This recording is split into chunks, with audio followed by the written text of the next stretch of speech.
কি রান্না হচ্ছে আজকে? এই যে মাটন। মাটন কষাও হয়ে গেল, তুমি জানতেই পারলে না মাটন কখন আনলাম। অ্যাকচুয়ালি কি হয়েছে, আজকে না আমি বলেছি যে চিকেন খাওয়াবো, তো মাটন আজকে হবে না, কারণ আগের সানডেতে মাটন খাওয়া হয়েছে। তো ডেলি ডেলি তো খাওয়া আমার তো একদমই বারণ মাটন খাওয়া। তো যাই হোক, তো আমি ওকে বলেছি আজকে আমি চিকেন নিয়ে আসবো। তো ও তো জানে চিকেনই রান্না হচ্ছে, এখন হাট করে জিজ্ঞেস করছে কি রান্না হচ্ছে। তো মাটন অলরেডি কষানো হয়ে গেছে, ভাতও হয়ে গেছে, আজকে মাটন আর ভাত, আর কিছুই হবে না। তো এই তো আজকে সানডে লাঞ্চ।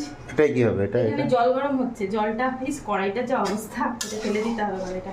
এটা ভাজাভুজি করি তো, ওই ছোটোখাটো ভাজাভুজির জন্য এই পাতলা কড়াইটা খুব ভালো। তো গন্ধটা তো সেই বেরোচ্ছে। মাটন অলরেডি কষানো হয়ে গেছে, মানে আরও কষাবো, মানে কষতে কষতে পুরো কালো হয়ে যাবে যখন, তখন হবে মানে ভালো মতো কষানো। দিয়ে এই যে প্রেশার কুকারে দেখো যে আলু রসুন চর্বিটা দিয়েছিল, না করেছে আমি দাদাকে চর্বি দিতে, তবুও দিল। ঠিক আছে বলো।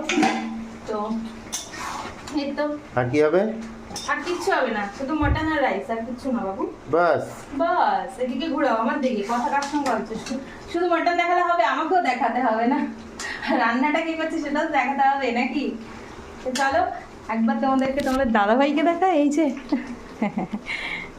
চলো টাটা।